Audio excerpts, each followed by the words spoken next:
Hello and welcome.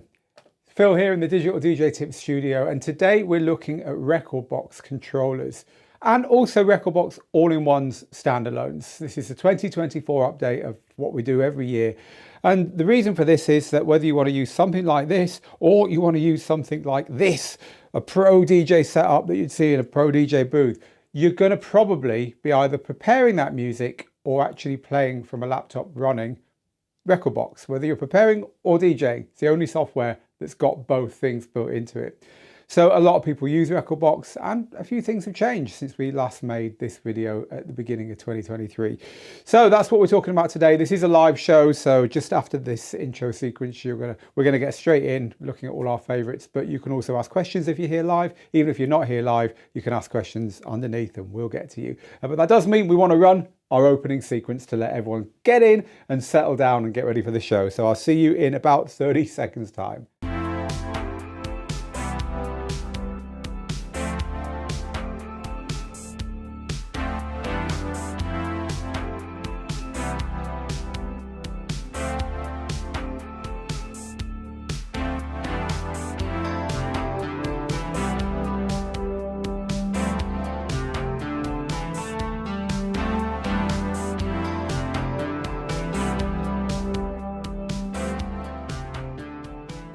All right, so Rekordbox. Now, as well as a DJ school, we are also a website, the world's biggest website for DJ tech, actually. So that means that you can actually go and read about everything I'm going to talk about today. Just head over to Digital DJ Tips, tick latest at the top here, and then scroll down and you'll see this here. And by the time you see it, it might even have this video slotted in right here at the top as well. It's part of the reason why we make these, right? So that's what we're going to do today. We're going to talk about the best DJ controllers and all-in-one standalone systems for Rekordbox. So let's give you a little bit of an intro to Rekordbox. Rekordbox is made by the company formerly known as Pioneer DJ, now known as AlphaTheta, and that means that Rekordbox is their official software for all their gear, and we're going to see some really lowly DJ gear, and obviously I've just already shown you here the kind of pro setup. So if you want something that's industry standard, or as close as we get to industry standard, that can start your DJ journey with you and you're still using it by the time you reach the clubs, Rekordbox is the platform that you might want to consider first. Another advantage to Rekordbox, the free version is really good. The free version of Serato, for instance, its biggest competitor is Serato, is not good. And you're going to want to upgrade from the free version of Serato pretty instantly if you buy a cheaper controller that only comes with that one. With Rekordbox, even the free version is really, really good. And I suspect a lot of DJs never go past there. So there's a little bit about Rekordbox. That's not what this is about. We've got a whole course on Rekordbox, but this is really about, you've chosen Rekordbox, you think you want to use Rekordbox, what are the top controllers? Right. Well, the top one in our view for most people is this one here. It's the DDJ-FLX10. Now, the DDJ-FLX10 follows on from the extremely popular DDJ-1000, which was the previous Rekordbox controller. Copies the same kind of layout, so we've got these CDJ style jog wheels here, but we've got the pads which are more like the kind of controller paradigm. It's got a mixer section down the middle that really is not so far removed from the mixer you would find in a pro DJ booth, the Pioneer DJ DJM A9 here. You know, we've got our 6 effects selectors here, we've got our effects down here, and it's exactly the same when we look over at this one. We've got our 6 selectors here, our effects down here as well. So this is a professionally laid out unit, and that is its real appeal. Because if you want to DJ on something like this at some point, then this is going to get you ready for it, because it just feels the same. Everything's more or less in the same place, with, as I say, the exception of the pads, which are actually up here on CDJs, the cues. So you're getting that look and feel that you're either used to or that you'll one day maybe want to use when you buy something like this. The previous one, the DDJ-1000, was hugely popular. For that reason, it was kind of the first DJ controller that broke away from the way controllers used to be laid out and actually said, no, we're just gonna look like a piece of club gear. So the follow-up unit then, the FLX10, has got a few differences. So at the top here, we've got control over stems.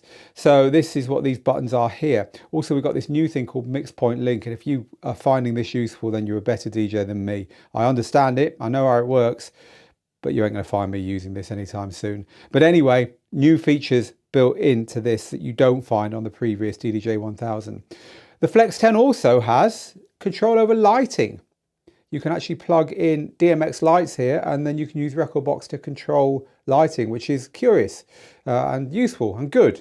So, advantages of this unit, it's as close as you get to kind of like what, as I keep saying it, and people do get annoyed, but it's true. It's as close as you get to an industry standard in DJ controllers. It also works with Serato, by the way, not as well as it works with Rekordbox. So that means that you're getting pretty much the kind of standard look and feel here that you get on a lot of DJ gear. You're also getting a lot of flexibility. It's got a lot of features, even more features than the previous one. That also is potentially its downfall. A lot of people are just feeling it's getting too complicated for what they want to do. So you're kind of paying for stuff you don't need here. But if you want the kind of top of the pile Rekordbox controller, this is definitely it, the DDJ-FLX10. All right then, so moving down our list, and remember we're going to look at standalones, all-in-one units as well that don't need you to have your laptop with you in the DJ booth. The reason we're doing that is that the software can work with both types, and it will still work as a controller with Rekordbox standalones as well. So that's why we're kind of including them here as well. However, the next thing I want to show you is not a standalone, it's nothing flashy. It's the very popular little DDJ-FLX4. This is the smallest series controller in their range, really. There is one a little bit lower called a DDJ-200, which we don't recommend. This is the starting point. Again, this is the follow-on from a very popular controller in the past, the DDJ-400. This one, again, just like this one, now works with Serato as well as with Rekordbox. And also it plugs into a iPhone or a tablet that runs, or an Android tablet that runs the Rekordbox mobile version. So it's also, I'm pretty sure, it works with Algorithms DJAY software, again on tablets as well as on laptops. So you get a lot of flexibility with this little thing. It's not massively expensive. Again, it comes with the free version of Rekordbox that's they all do, by the way. If you want to ever upgrade to a high version of Rekordbox, you have to pay a subscription. But the free version is excellent. And it is the perfect starter controller. And for a lot of people, it will be all they ever need. It's not got the pro inputs and outputs that you get on controllers like this. Of course, you don't get any of that stuff, but you do get something that does everything you need to get started with 2 channels, a few effects, the pads and so on in DJing. The jog wheels feel good. And the layout, again, is very similar to club gear, which is nice because one day, if you do want to move up and use this kind of thing, you've got the kind of the muscle memory of where everything's going to be. A great first controller, and when you do upgrade to something bigger, I guess you're going to end up keeping this because it makes a good backup controller as well. So the FLX4 is the second controller in our list here. The next one then, and again, you can see this whole thing over on the Digital DJ Tips website. You can scroll down, there's a lot more information about all of these than I'm giving you here. So the next one is this one, the monster that is the Opus Quad. So I've got it here, it's big, it's heavy. It divides people right down the middle. Do you like that? Does it look good to you? Do you like this kind of Atari? Remember the old Atari consoles kind of look of this thing? Maybe you do, maybe you don't. I'll tell you one thing, it's heavy. I'm going to put it down again. Let's talk about the Opus Quad then. This is their kind of flagship standalone unit. Sorry, I'm just trying to stop it falling over there. I think I managed that. This is their kind of flagship standalone unit. It's got 4 channels, it's got a really big screen, it's powerful. You can DJ with all 4 channels standalone. You can't do that with all the gear. We'll move on to talk about that a little bit more in a minute. It is the top of the range as far as their standalone gear goes. Again, standalone, don't need to use a laptop. You use the software to prepare your music in a mode that's called export mode. This is the Rekordbox software, by the way. And then when you're ready, you plug in a USB drive and you put your music onto that drive. You unplug it from your laptop and then you plug that drive into your Opus Quad or any of these standalones. So that's the difference between software, laptop DJing and DJing in the standalone way. And the reason it's called an all-in-one is that it's got the mixer and the decks kind of all squashed into one, right? As opposed to this, which again, you don't need to use with the laptop. You can, again, just plug in a USB and DJ without the laptop there. But this isn't all-in-one, right? Because you've got a mixer and you've got two CDJs. So that's why it's called an all-in-one. And all of these units I'm going to show you today are called all-in-ones, right? So that's their flagship all-in-one. The things we love about the Opus Quad, we love the look of it. We think it looks great. And I think for some high-end mobile DJs or just for a real showpiece piece of DJ furniture in your house, it's brilliant. Some people don't. Some people don't like the look of it. It's bold. So that's always going to divide people down the middle, right? I guess a more genuine criticism of it for that money and at that end of the market is it hasn't got all the features that you get even on its stablemate, the XDJ-XZ or XZ. We'll move on to the XZ in a minute, and it's got its downsides, that particular unit. But one thing it has got is the ability to plug extra decks and so on in and have them all work in the networked environment, which you can do with this stuff.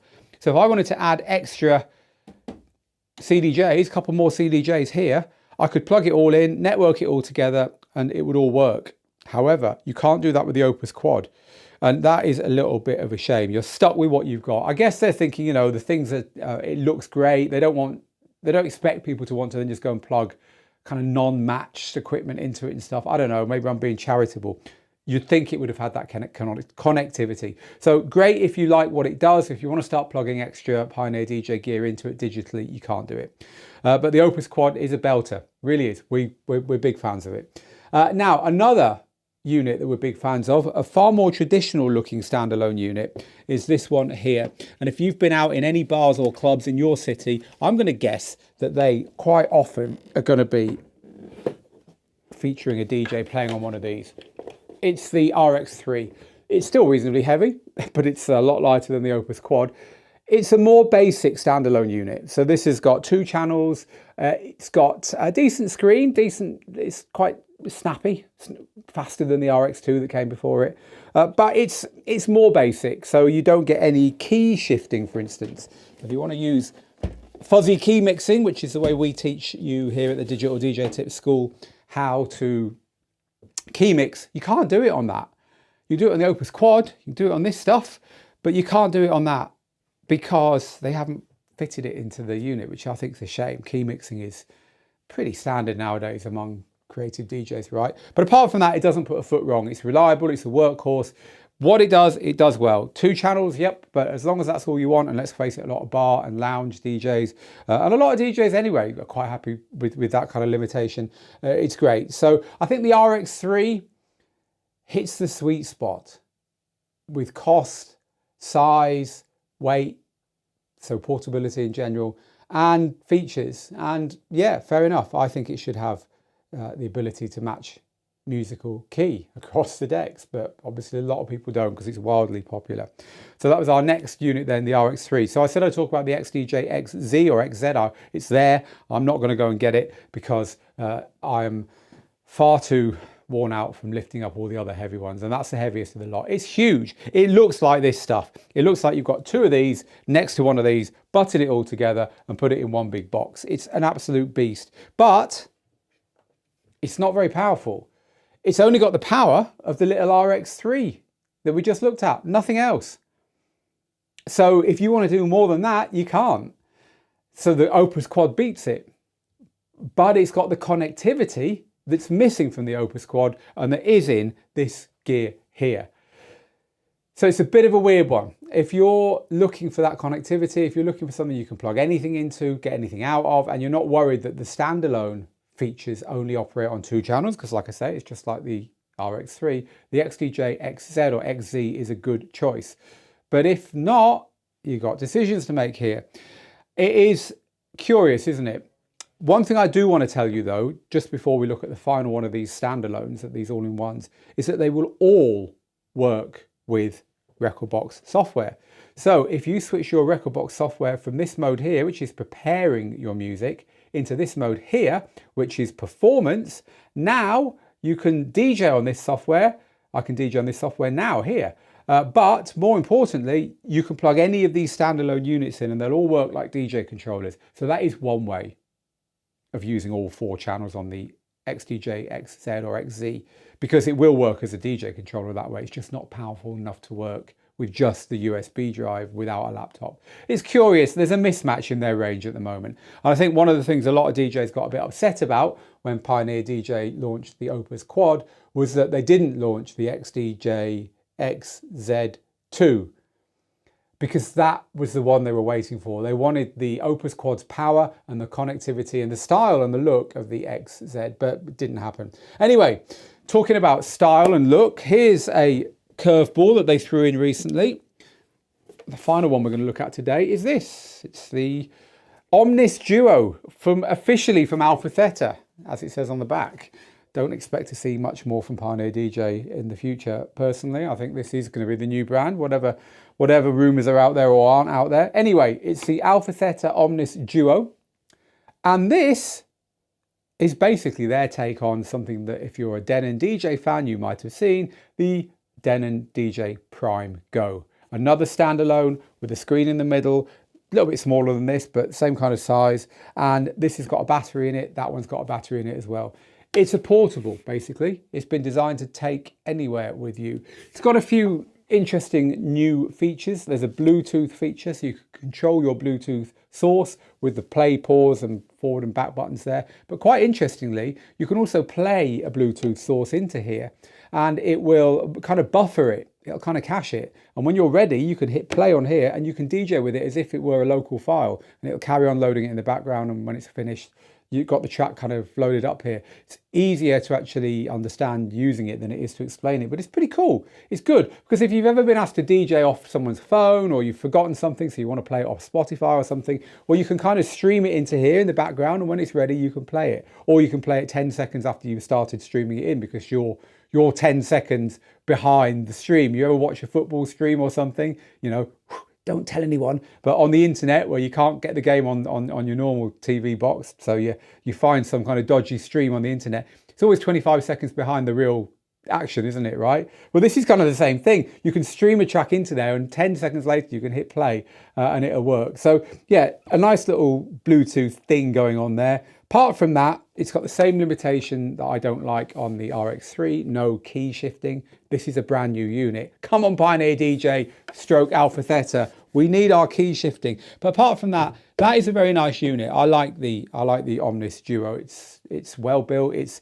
Some people again don't like the look of it. It's blue. They reckon it's so it matches your jeans. Honestly, that's what they say. So it matches your jeans when you're walking along with it. Wacky marketing people, eh? But nonetheless, under the hood, it is a powerful, cool DJ system. Now, all these standalones have got one big gaping thing that's missing, which you get in the Denon DJ, Numark, Engine DJ standalones, is none of them have got streaming services at all. So Pioneer DJ has just started adding streaming services. In fact, it's added one to this setup here. You can get Beatport if you're set up over on this gear. But apart from that, there's no streaming services. There's no SoundCloud, there's no Tidal, there's none of them. They're not in there. No Beatport, etc., apart from on that one. So that's a bit of a miss. You know, nowadays, especially, funnily enough, it didn't really worry me on the Opus Quad or on the more professional units. I don't think professionals really sit there streaming music. But on something little like the Omnis Duo, that's just a fun unit to take and play anywhere you want, I think they missed a trick in not putting streaming services in there. So there we go. We've looked at the FLX10, FLX4, the Omnis Duo, the Opus Quad, the RX3 and the XDJ-XZ as our current picks. Now there's a couple missing. We haven't talked about the DDJ-200. It's too small, too underpowered for serious DJ use. We haven't talked about the FLX6. I think that one is a misfire. It's just got all the wrong features for the money. But funnily enough, if you're a Serato user, the DDJ-FLX6 is pretty good. I mean, it's nothing wrong with it if you're a Rekordbox user. I just don't think it's very good value for money. If you're a Serato user, it actually unlocks the full version of the software, and it's by far the cheapest controller that does.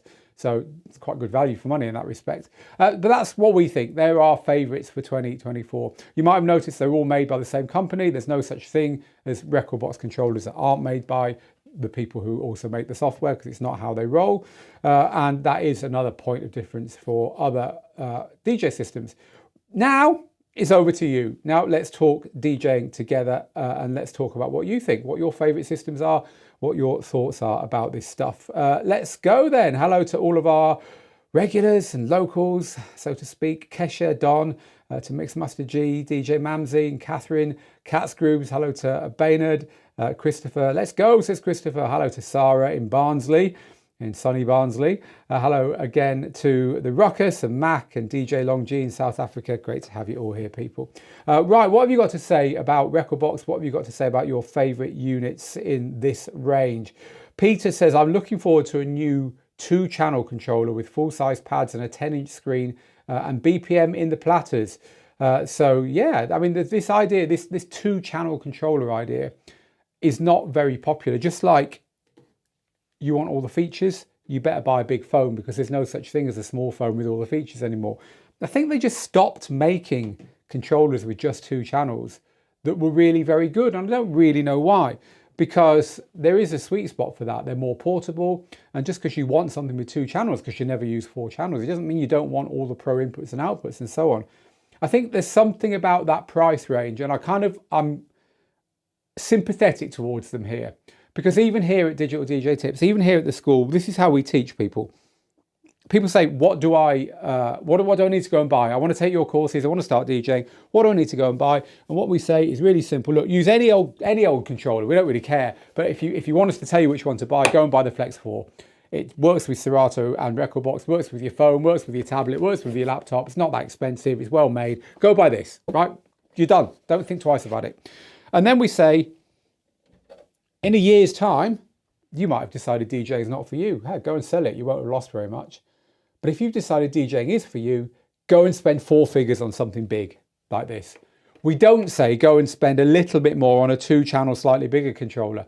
I don't really know why. I just think that we think for a second purchase, you should get something with all the bells and whistles on it.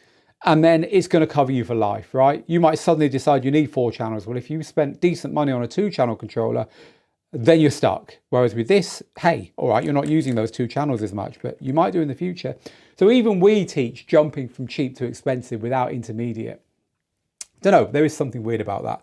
Justin says, we want that new Rain Performer. Yeah, we're looking forward to this supposed new controller from Rain. They've gone a bit quiet on that one, but I'm sure it's coming. One Okami on Twitch says the FLX10 is my current controller.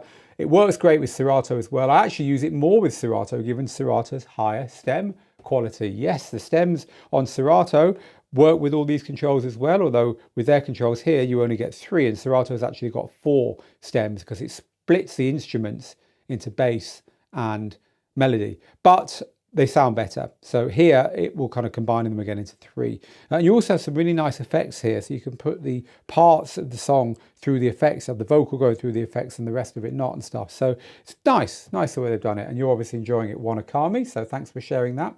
Shouldn't we be moving away from you need to buy this to get ready for the club, says DJ Stu C. It's just pushing people to only look at a single brand. No? You want to get ready for the club? Unfortunately, the truth is, this is the brand that you're going to find in the club. I don't make the rules, it's just how it is. But yeah, I know what you're saying, Stu. Well, our advice has never changed. If you don't care about playing in the club, there's far better options out there than the gear we're talking about today, Rekordbox gear, because you can get cheaper, better standalones and all-in-ones. But hey, you want a DJ on gear that looks and feels and works with the software you're used to, and that is a similar build and similar quality and similar layout and all that stuff between your home and your club, you've got to go for this. It's not something that I can influence, I'm afraid. So Kesha, hello to you and thanks for your question. Come back on Thursday where we have the kind of all questions, Kesha, and we can talk about that stuff. Creature says the Traktor S2 Mark III is far superior to the gimmick-ridden, poor USB connection FLX4. So I wouldn't say this is gimmick-ridden at all. I think it's pretty much basic. And yes, it's got USB-C at the back. Not everyone's cup of tea, but nah. Traktor, great. But only 10% of DJs use Traktor. 40% of DJs are using this stuff. So yes, if you want to use Traktor, it's a fantastic controller. But we're talking about Rekordbox today. Thank you for your comment. Rekordbox DDJ-1000 forever, says Shawnee. Thanks for that. I'm glad to catch you live, says someone on our Facebook group. I got a show booked on March the 1st in Jonesboro, Arkansas. So that's great. Thank you for sharing that news. Let's now talk about DJ Joe, who's on YouTube and says, I just purchased a Rain 1. I've moved on from a Flex 6. Do you think it was a good buy? Yeah, it's a great controller. Good work. You'll enjoy it. So don't get buyer's remorse there at all. Right, so Elias in the UK on YouTube says, why are people so obsessed with streaming services?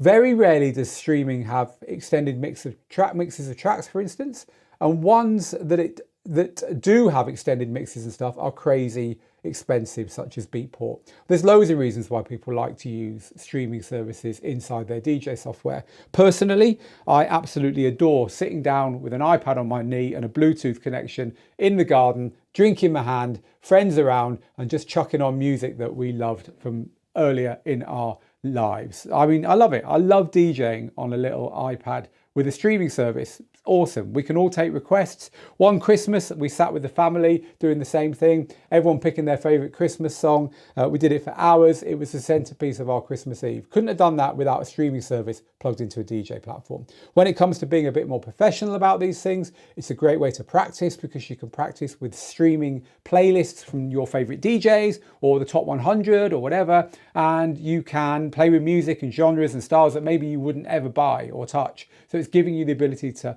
explore new music. And for a lot of DJs who accidentally forget to bring an important song, streaming gets them out of holes, gets them out of real scrapes. I don't recommend you DJ all night with a streaming service. I still recommend, and we still in our book tell you, actually not in this version of the book, because this is from 2016 and we didn't even talk about streaming services in here. I think we talked about Spotify a bit, but the new version of this book, which is coming, we talk about the reasons why you might want to stream, and in there we're talking about exactly this. We're talking about you should buy the music that you love and the music that's going to be the core of your DJing career, but it's fine to augment that with streaming music where and when it makes sense.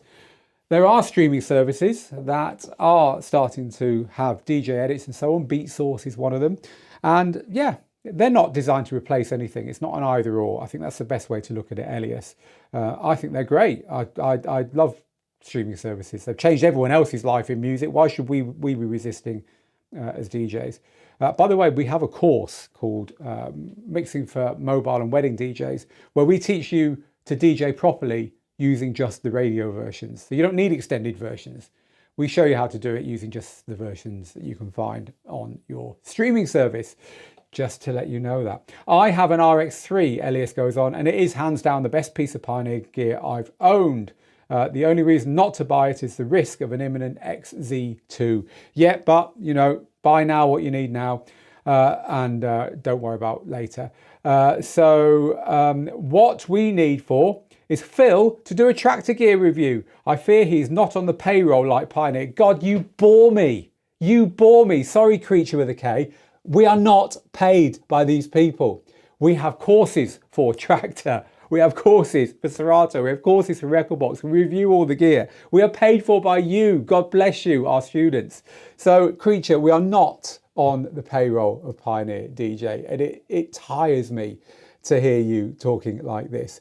Yes, Traktor's great software. Yes, we have a course on Traktor. Yes, we work with Traktor. No, not many people use it anymore. And yes, if you're an electronic music DJ, if you love looping, if you love great audio quality, if you like tight beat gridding with electronic music, Traktor has got the edge. If you want video, streaming services, elastic beat gridding, decent library, it hasn't. It's fallen behind. All we do, my friend, is tell it how it is.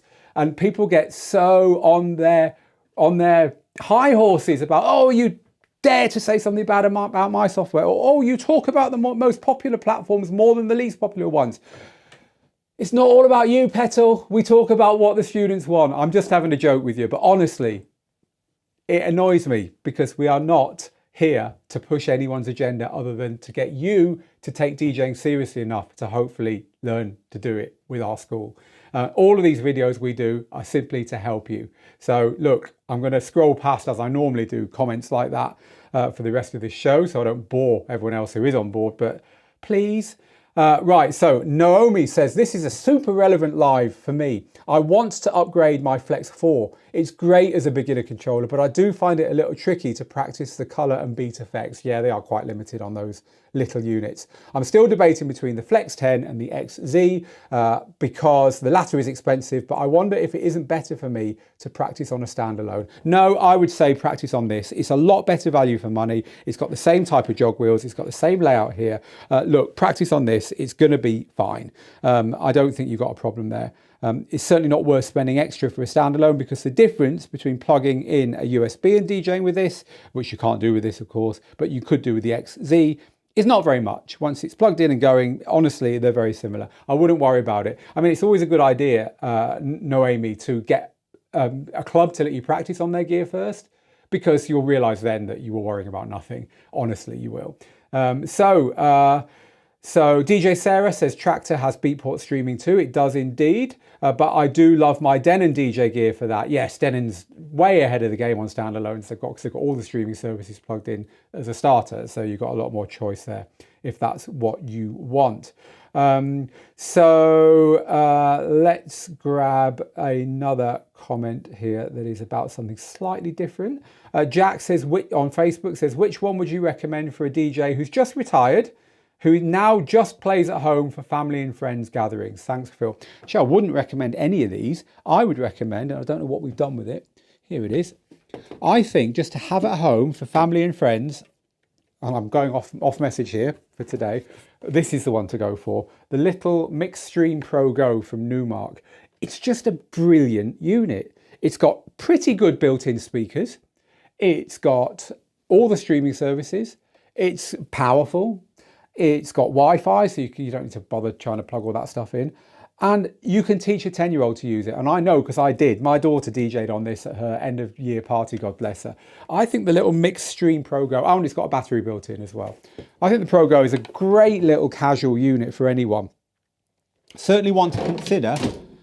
Excuse me while I knock the headphones off the perch. Definitely want to consider alongside the Omnis Duo. This hasn't got the built-in speakers and doesn't have streaming and is more money for less going on. So definitely want to consider alongside there. If you wanted something in the ones we've talked about today, probably that. You know, because it means you're not getting a laptop out all the time when you want to DJ. That's the nice thing. Talking about 2-channel controllers that are actually decently featured. DJ D-Jack says, I've got a DDJ-800. I love it. It's great. Yep, they don't make it anymore, unfortunately. But yeah, thank you for that. Okay, so I'm just going to grab one or two more. This is from Joey, who says, can you please tell me how to access the sampler on the Opus Quad? There isn't a sampler on any of the Pioneer standalones. So if you wanted to use that kind of functionality, you'd have to plug in Rekordbox software and run it in this mode. But unfortunately, the Opus Quad also doesn't have any pads like this. So even then, you'd need to start mapping to use the sampler that's built into this. As I say, the Opus Quad really is a kind of like, buy it. If it's got what you want on it, then great. But if it hasn't, it's one of those ones that's a bit harder to do other things with. Juan says, I love my Flex 6 with Rekordbox. For the price, the features is awesome. Awesome. I'm glad you love it, Juan. It has got excellent jog wheels, that's for certain. One or two more then before we carry on with our day. Baldwin, thank you as well for coming along. If only Rekordbox upgraded stems. Yep, their stems really are poor. Omnis Duo for the happy campers, says Shawnee. So you're obviously enjoying your Omnis Duo there. A lot of you saying that you really do want better stems. Dep Quinte on Twitch. I've been using Rekordbox since the day one and I love it. I prefer export mode versus performance. I organize on my computer, but I use it on USB. I think we're probably good there, people. Thank you again for your time today. I'm not sure what next week's show is. We are getting to the end of our 2024 roundups. We've already done Serato. We've already done Virtual DJ, I think. We've definitely now done Rekordbox. I'm not sure what next week's is. It could even be the Tractor show that is coming at some point soon. But you'll have to tune in and find out next Tuesday. Also, on Thursday, we're back with our Any Questions, which is going to be at 4 p.m. London and at 11 a.m. Eastern. So come and join us there on all the platforms. Ask any questions you want. We'll dig gear out. We'll do what we did today and hopefully help you to move ahead in your DJing. Right, it's time for me to go. So listen, get good, get out there, make the moments. I'll see you again very soon. Till next time from the studio. Bye for now.